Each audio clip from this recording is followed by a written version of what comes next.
traçou para ele. E aí o Espírito Santo veio a ele e falou: não, você não vai pregar nada, passa. E ele foi à noite, dormiu, e nos seus sonhos viu um varão de branco dizendo: passa a Macedônia, ajuda-nos. Ele já entendeu que através da vida dele tinha algo maior a ser feito. E o que ele fez? No meio da madrugada, amanhecendo o dia, começa a acordar, todos os tripulantes falam: Deus já falou comigo, já me deu a direção. E aí todo mundo escutou Paulo. Ou seja, se você tem um líder que está caminhando na direção de Jesus, quando ele te orientar, vai com ele, caminha com ele, segue ele. Tem outra pessoa caminhando pelo lado errado, e quando você menos espera, o que está acontecendo na minha vida? É porque quando a liderança começa torta, o destino é o restante e torta também. Mas quando você tem um servo de Deus que te ajuda a caminhar pelo caminho do céu, pelo caminho certo, pelo caminho que leva ao Pai, continua com ele, continua honrando o seu líder. Outro dia eu falei para o meu pastor, tomara que você seja chamado para pregar o mundo inteiro, mas fica sabendo que eu vou junto. Levanta os obreiros para ficar aí, que eu vou junto com o senhor. Porque eu sei onde minha liderança tem prazer em me instruir e me levar. E todos aqueles que seguiram Paulo não ficaram questionando: mas para onde, Paulo? O que Deus falou com você? Todo mundo arrumou as roupas, arrumou as malas, levantou velho e seguiram a direção da cidade de Filipe, da Macedônia, a primeira cidade. E aí, chegando lá, atracaram um barco, aleluia. Mas todo dia continuou pedindo oração a Deus: o que a gente deve fazer? Como a gente deve proceder aqui? Ai, eu não estou vendo o que a gente procede. Então continue você também. Quando você não sabe o que fazer, não sabe o que Deus quer, às vezes a gente fica em dúvida, né? O que Deus quer de mim? O que Deus quer fazer através da nossa vida? Continua, persevera em oração. Que mais horas, menos horas, vem um louvor para te direcionar. Mais horas, menos horas, vem alguém com testemunho para te direcionar. Mais horas, menos horas, vem uma pregação para te direcionar ao caminho ao qual você deve andar. Porque muitas das vezes Deus não vai falar só audivelmente com você, apenas no seu quarto. Às vezes vai falar no quarto, na palavra, no louvor. Às vezes no momento vai usar alguém que nem é crente para falar com você. Sabia disso? Mas não peça conselho com ímpio. Mas às vezes Deus usa até um jumento para falar, né? Até a mula. Mas todos aqueles que seguiam a Paulo foram juntos. E Silas estava ali no meio. Enquanto Deus atracando, guardando as velas, Paulo e Silas todos os dias procuravam um lugar de oração.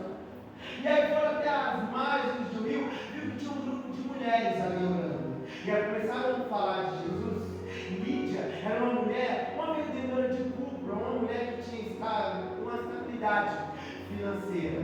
Ela já adorava a Deus, mas não conhecia o Deus Trino, que eu e você conhece, que é o Pai, o Filho e o Espírito Santo, mas ela já é inclinada a adorar o Deus Todo-Poderoso. Aí que Paulo vai e começa a falar do amor de Jesus para ela, não só para ela, como todas as pessoas que estavam ao redor dela. E ela sentiu, tem vezes que Deus fala com a gente, as nossas pernas tremem, o coração acelera, aleluia, a lágrima escorre pelo rosto, a gente sabe que é Deus falando com a gente. Eu imagino que nesse momento, aquela sensação, falando com Lídia, Deus está falando comigo, e eu quero esse Deus, eu não só quero esse Deus para mim, como eu quero esse Deus para minha casa. Quem é esse Deus para a sua casa inteira? Quem é esse Deus para a sua família inteira? Eu quero esse Deus para mim e para toda a minha parentela. E Lídia, da mesma forma, aleluia, constrangeu a Paulo e falou: eu quero que vocês vão na minha casa e me batizem. E não só batiza a mim e toda a minha parentela. E Paulo e Silas, alegres, porque estavam na direção do Senhor. Foram até a casa de Lídia, batizam ela e toda a família dela. Aí ela constrangeu, falou: não, agora vocês vão ficar por aqui, agora vocês estão dormindo aqui, agora vocês vão comer aqui. E constrangeram, a palavra de Deus, que constrangeram, ou seja, meio que intimidaram o pastor: fica aqui, vai fazer uma desfeita com a gente. E eles ficaram a noite ali. E pelo amanhecer, qual é a próxima direção que a gente tem que tomar? Muitas das vezes eu e você foi ali de Jesus que falou de Jesus para alguém. Pronto, Jesus, a obra ainda está feita. Senhor pode me tirar da prova agora? O Senhor pode me tirar do vale dessa tempestade? Eu já vi a sua obra. Eu já fui na igreja, Jesus. Tem como o Senhor me escutar que eu estou precisando? Eu já fui na igreja, já louvei, já adorei, já jejuei. Tem como o Senhor mudar esse cativeiro agora? Só que muitas das vezes o que a gente pensa, o que a gente preparou, não é exatamente o que Deus planejou para mim e para você. E algumas pessoas, eu digo mais, são projetos na mão de Deus. Deus te chamou à toa só para sentar no banco. Deus te chamou você dessa forma e permite você passar pelo processo, porque Ele tem algo a mais através da sua vida. Eu já preguei, já joguei, até Lídia já te converteu. O que você quer mais? Continua orando, jejuando, que eu vou te mostrar. Nesse caminho de ida e vida, todo dia ele ia até o lago, começava a orar. Final da tarde ele voltava para casa, ia, orava. E todos os dias que ele passava, tinha uma mulher, aleluia, a gente está no culto hoje de cura e libertação, e também não esqueça de milagre, cura, libertação e milagre. A primeira mulher conheceu Jesus, que foi Lídia. A segunda mulher, toda vez que passava Paulo e Silas, ela falava, lá vai os homens de Deus. E quando eles passavam, e quando eles voltavam, lá, dois homens, é o homem de Deus, hein? A gente sabe quando alguém passa por nós e reconhece que a gente está indo para a igreja e fala, lá vai o homem de Deus, lá vai uma serva de Deus. E a gente conhece quando tem gente debochando da gente, vai para a igreja de novo, vai lá, nada muda, nada acontece. Da mesma forma, todo dia está na igreja, e quando volta da igreja, muitas das vezes a casa está pior, o casamento está pior, mas eu sei que eu tenho crido. E você também sabe, meu Deus, como você serve. E o tamanho de Deus que foi falar no Deus do começo do culto, que é o Deus do impossível, que opera, que faz, que transforma, que age, que salva, que cura. Eis que Paulo e Silas podia estar dando ouvido. Tem pessoas que na sua família que estão te provocando, aí vai a sua opção, dar ouvido para ela ou dar ouvido para aquele que te chamou para um grande projeto. Tem gente que vai te criticar, e não é gente de longe, é gente de perto, muitas das vezes dentro da nossa casa, e já vai dar dinheiro para o pastor, já vai enriquecer o pastor. Olha como está a sua casa. Eu passei por isso e também não sou o único. Imagino que várias pessoas aqui também já passaram por isso. E aí já vai enriquecer o pastor, mas de repente aquele que te olhava com desprezo começa a olhar de uma forma diferente. Eita, serve a Deus mesmo, hein? É crente mesmo, hein? Está indo na igreja. E de repente aqueles que debochavam de você vai ter que escutar da sua boca, aleluia, o tamanho de Deus que você serve. Não é espírito de vingança, não. É que Deus vai te encher com um azeite tão grande e vai te dar uma autoridade na terra para você abrir a boca e falar, assim como fez com a vida de Paulo. Derramou azeite, derramou autoridade. Eis que Paulo para, volta para trás e liberta a mulher simples, com uma simples palavra, pastor. Está repreendido, seja liberto, em nome de Jesus. Imediatamente a mulher que estava com o espírito de vingança. Eu vou te explicar como estava a situação daquela mulher. A mulher tinha em torno de 12 homens, de 11 a 12 homens que cuidavam da vida dela. Como assim cuidavam? Cuidavam da vida financeira, pois aquela mulher não agia sobre si mais. Eu vou falar para vocês sobre possessão espiritual. Tem alguns níveis de possessão espiritual que você está consciente, está vendo o que está fazendo, está vendo que é errado e continua fazendo. Acho que a maioria de vocês já viram algum desenho ou um filme que tem um azulzinho aqui no ombro e um vermelhinho aqui. O azulzinho falando, não faz, não faz. E o vermelhinho com o dente falando, faz, faz. Da mesma forma é assim na nossa vida. Parece um desenho, uma ilustração, mas é um retrato da nossa vida. O Espírito Santo falando para a gente, não faz, não vai por aí, aperta seu coração, mas tem um maligno que passa soprando e fala, vai, não dá nada, ninguém está vendo, faz, vai, clica nesse botão de WhatsApp, convida ela, convida ele, chama ele, sai com ela, manda um recadinho. É o Satanás, o próprio Satanás que está te influenciando. Ou seja, primeiro nível de possessão, você sabe o que está fazendo, você sabe que pode dar ruim, você sabe que vai dar certo, continua fazendo, mas não pensa na consequência. Segundo nível de possessão, é aquele primeiro que você já não tem mais controle sobre a situação. O irmão Eduardo veio aqui contar o testemunho dele. Ele sabia que é errado jogar, mas ela jogava, todo dia estava lá no baralho, sabia que podia poderia perder dinheiro, que poderia perder a vida emocional, sabia que poderia perder até a família. Ele estava consciente do que estava fazendo, mas não conseguia mais resistir. Segundo nível de possessão.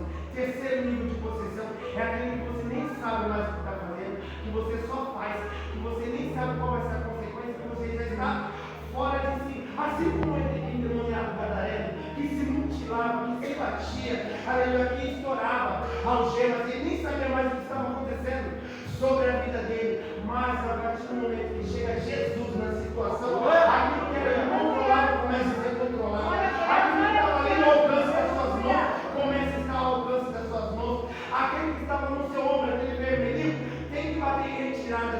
E o Espírito Santo cresce na sua vida. A partir do momento que Jesus chega, o endemoniado gadareno é liberto, é curado, é livre. Deus fala. Ele queria seguir Jesus, porque viu quão bom que Jesus era na vida dele. Mas ele falou: não vai me seguir, não. Fica aqui e conta o seu testemunho para todos aqueles que te conheceram do lado ruim. Agora vão ter que contemplar a glória de Deus na sua vida. E como você vai ser assim também? Aqueles que te julgaram.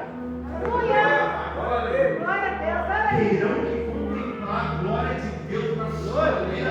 Terão que reconhecer o tamanho de Deus que você serve. Glória a Deus.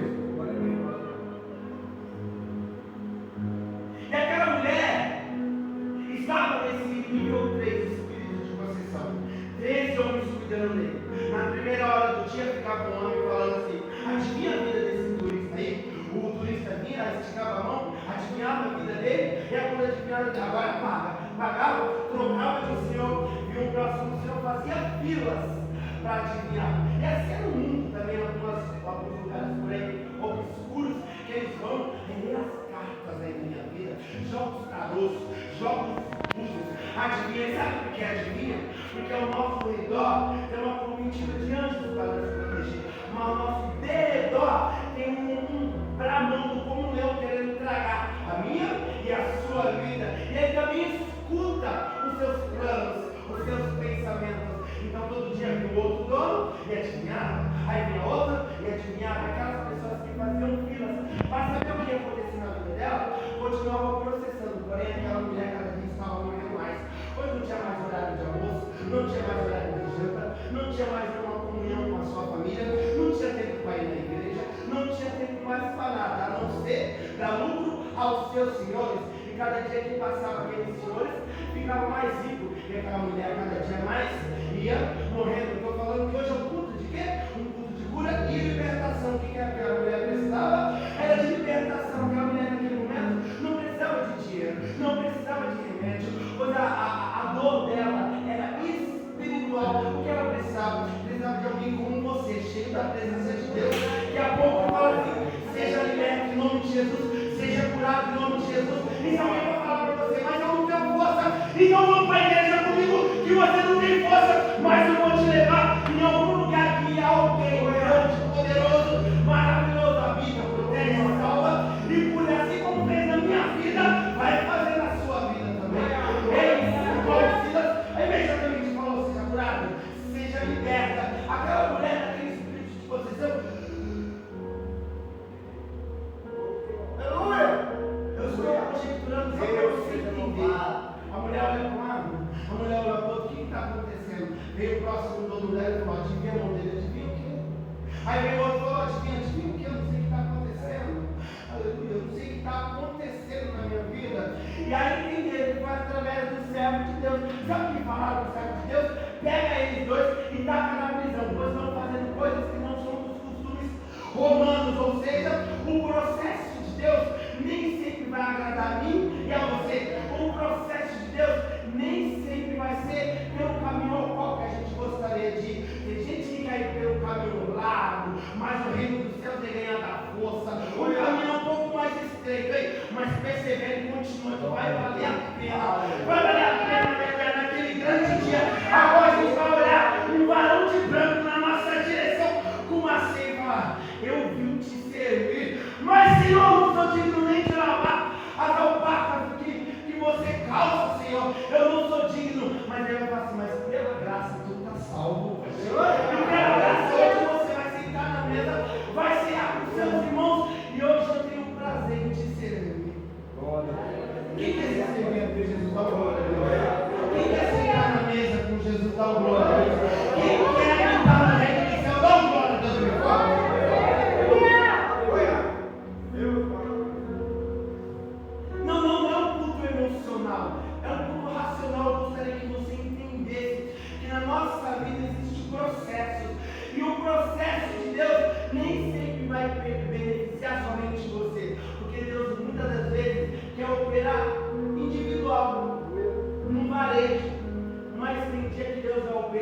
coletivo, vai operar de remessa. Tem gente que fala, mas já não operou na vida de Lídia? Tudo bem, agora tem aquela mulher na praça. Ó Deus, acabei de ser usado pela sua vida para libertar essa mulher. Uma mulher conheceu Jesus, eu falei, foi evangelizada. A outra foi liberta. O que eu mereço? Ser jogado em praça pública, ser chicoteado e jogado na cela. Aí Deus vai falando para você, acalma o coração, Deus.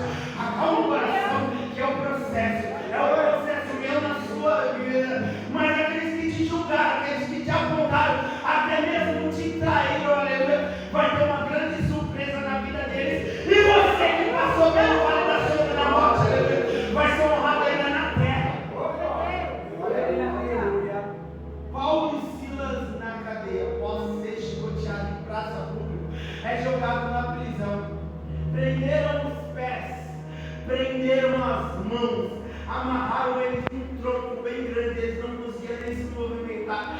Mas o pior erro deles foi deixar a boca do crente livre, né? A boca do crente, porque a boca do crente tem o poder de matar alguém que está do lado. Aleluia, mas a boca do crente também tem o poder de dar vida a quem está escutando. Eu não sei o louvor que eles estavam cantando e qual oração que eles estavam fazendo naquela noite, mas acredito que fosse algo semelhante a ainda que a figueira não floresça e que não haja frutos na vide e que o produto da oliveira aumenta e todavia, meu Deus, imediatamente no meio do louvor, um terremoto que se sobressai sobre aquela prisão, as mãos tremendo, os pés tremendo, as paredes tremendo, mas era só quem estava do lado de dentro. Quem passava na rua pelo lado de fora, a cadeia estava paradinha, a prisão estava intacta, mas quem estava do lado de dentro via um grande vento veemente, impetuoso, que fez tremer a cela, as correntes, as algemas. Daqui a pouco quem estava aprisionado não estava aprisionado mais. Daqui a pouco quem estava preso, aleluia, as portas se abrem. Quem está do lado de dentro, as correntes vão cair, as algemas vão se soltar, os seus olhos vão se abrir espiritualmente e você vai ver o poder de Deus na sua vida. Ele mais mais tempo pode ficar do lado de fora para contemplar, aleluia, as maravilhas de Deus. Tem que estar do lado de Deus, tem que estar do lado de dentro. Ele tem mais tempo para ficar do lado de fora. Chega de chorar do lado de fora, é hora de chorar do lado de dentro. Aleluia! Porque quando você chora do lado de fora, Satanás vira a sua cara. Agora quando você chora do lado de dentro, tem alguém grande e poderoso, escrito no Salmo 91, que Ele te guarda debaixo das suas asas. E você não temerá mais espanto noturno, você não temerá mais a morte, pois você está guardado. Quem está do lado de Deus consegue contemplar a grandeza do Deus que habita nessa igreja. Existe uma lei de traição em Roma, que quem traísse as leis de Roma era morto a fio de espada, e não só ele, como toda a sua família. Tinha um carcereiro que estava do lado de dentro, guardando todas aquelas celas. Um terremoto, ele estava dormindo, ele acorda. Quando ele acorda, aleluia, não tinha luz elétrica, então ele só viu uma escuridão e todas as portas abertas, aleluia. Aí o que o carcereiro faz? Desembanha sua espada. Eu imagino ele colocando na direção do coração, imaginando na cabeça dele: eu vou forjar a minha morte, porque por mais que eu morra, a minha família vai permanecer de pé. E quando ele aponta a espada para o peito dele, Paulo clama de dentro da cela: não faça isso, pois estamos todos aqui. Eu imagino aquele carcereiro começando a chorar, imaginando: minha família está guardada, minha casa está guardada, eu estou salvo, aleluia. E no lugar de os presos saírem, aquele que estava do lado de fora falou: eu posso do lado de dentro também, porque eu quero servir esse Deus que você serve. As pessoas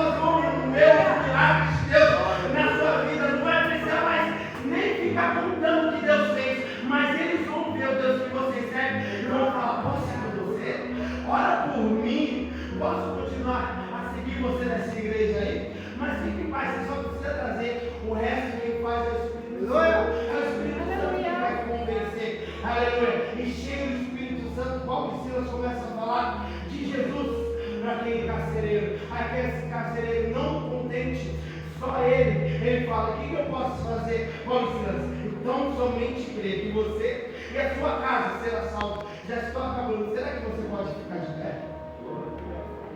Glória a Deus. Muitas das vezes a gente não entende os processos de Deus na nossa vida.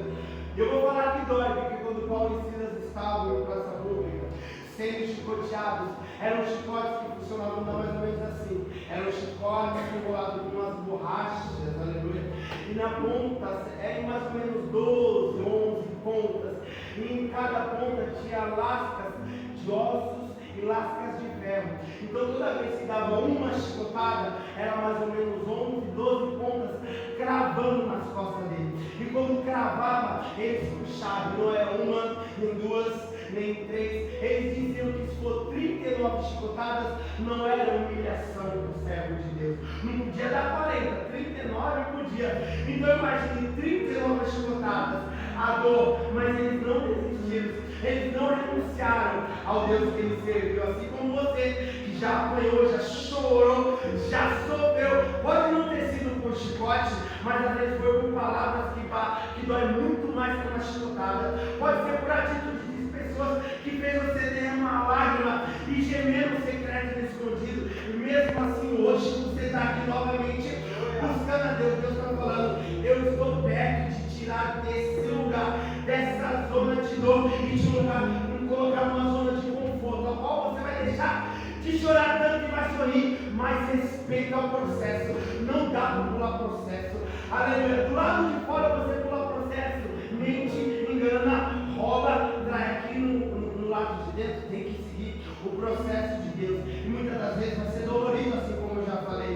Então foi o quê? A primeira parte, ele vai e convence ali através do Espírito Santo aquela mulher a ser livre, Lígia, ou seja, aceitar e adorar a Jesus, o Deus Filho. E aquela mulher se torna uma das primeiras líderes e começa a abrir igreja na cidade de Filipe. Ou seja, fez a primeira parte. Segunda parte, aleluia, orou e aquela mulher foi liberta pelo Espírito de revelação. Duas partes.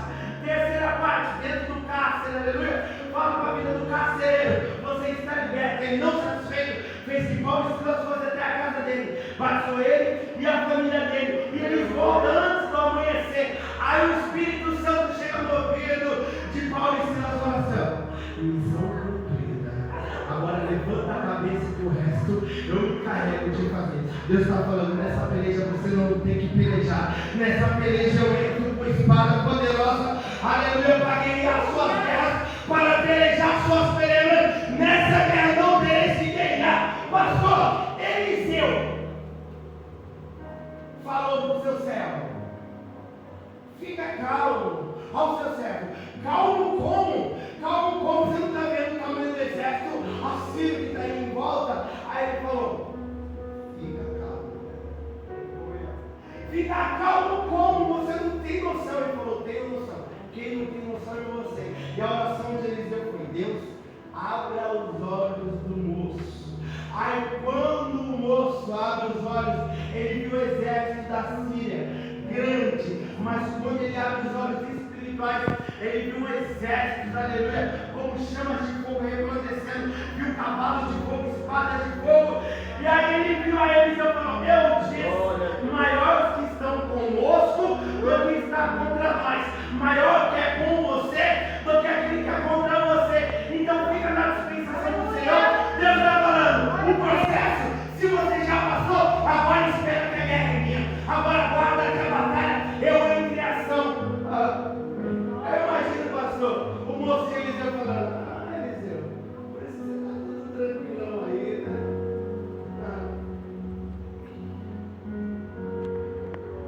Já chegou o pastor na madrugada, procurando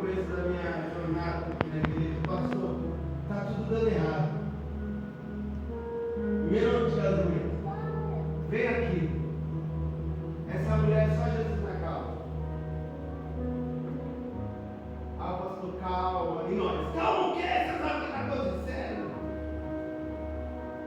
Mas mal eu sabia que o maior que estava comigo do que quem estava contra mim. Hoje, 12 anos de compromisso, eu não consigo olhar para outra mulher na minha vida. Porque o inimigo teve que bater em retirada. Resista ao inimigo de ti, ele fugirá. Ele foi um instrumento de Deus na minha vida. Mas dependia também de mim. Não adianta ele ir lá orar e sair e a gente continuar fazendo as mesmas coisas que fazia antes. Que a gente é até liberta. Mas quando o espírito maligno vai, se você não se fortalecer espiritualmente, ele volta, né, pastor? E volta acompanhado, né? E não volta com mais um, nem dois, nem três. No mínimo 7. Então saiu, agora tem 8. Se era bagunça no começo, a bagunça vai ficar muito pior. Mas eu estou falando na direção de Deus. Fecha as brechas